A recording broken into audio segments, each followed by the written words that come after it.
Mr. Morey?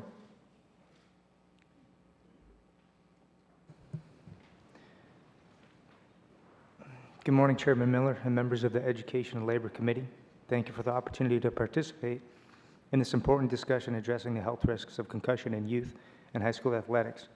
My name is Sean Morey. I serve as a co-chair of the NFL Players Association Mackey White Traumatic Brain Injury Committee, along with our medical director, Dr. Tom Mayer. I also serve as a member of the NFLPA Executive Committee and our Player Safety and Welfare Committee. For over the past decade, I've lived my dream of playing in the National Football League. I've always felt that the true privilege of being a professional athlete was the ability to reach and impact the lives of our youth in a profound and positive way. I took advantage of talking to student athletes many times to instill confidence and encourage them to raise their expectations both in school and in life. I'm here today to issue a different message, one of concern for their health and safety. The science of brain trauma is advancing rapidly. The short and long-term effects of acute symptomatic concussion and repetitive brain trauma are serious public health concerns. I applaud the work of Chairman Miller and his colleagues to address this issue in an attempt to educate and protect our youth athletes and make sports like football safer. The game of football has enriched my life, and I believe we must all play an active role to preserve the integrity of the game we love so dearly.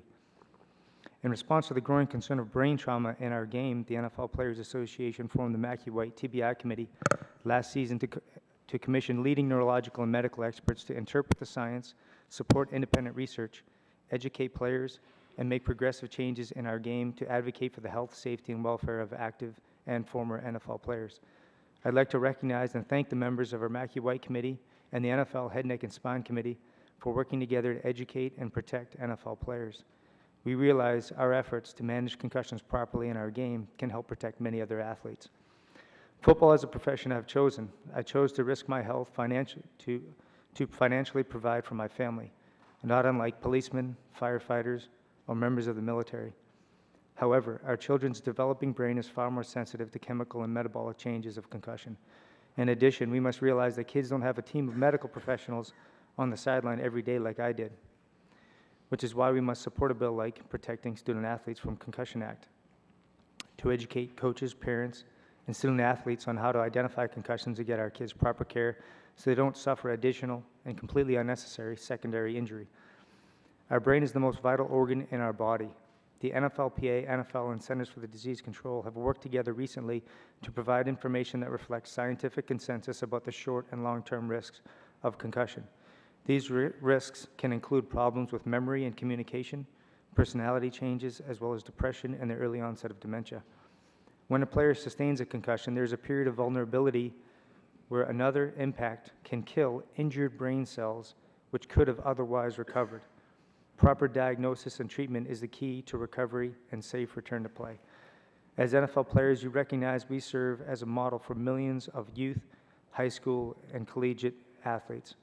The most profound impact we can have on these athletes is to set a better example and encourage them to be honest with their team medical staffs, coaches, and teammates about their brain injuries and take the necessary time to recover. My experience in the NFL has been incredibly fulfilling. I've played in every NFL stadium in over 200 games, including 3 seasons in NFL Europe, a World Bowl, 17 playoff games, 5 conference championships, 2 Super Bowls, and a Pro Bowl. I was selected to Peter King's All-Decade team as his special teams player, but I've also suffered more concussions than I care to admit. I've learned repetitive brain trauma, especially when there is inadequate time to recover, may cause permanent damage to our brain.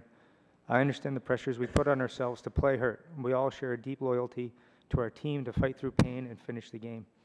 However, athletes need to disregard the worry mentality when addressing brain injuries.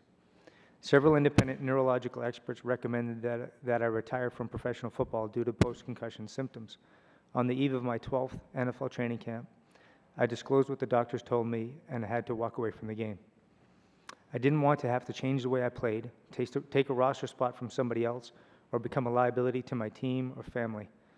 I took it as far as I could. I made the right call for the good of the team, my family, and my own personal health. NFL players today are working to change the culture in our locker rooms and on the field to manage concussions properly in our game. By raising awareness and protecting student athletes, we leave an enduring legacy that will impact the lives of others for decades to come. The game of football teaches us to value selflessness, accountability, leadership, and above all, teamwork. Let's continue to work together to change the culture about sports-related concussion. Thank you for allowing me to be a part of this process to create real, meaningful, and productive change protecting our youth athletes. Thank you.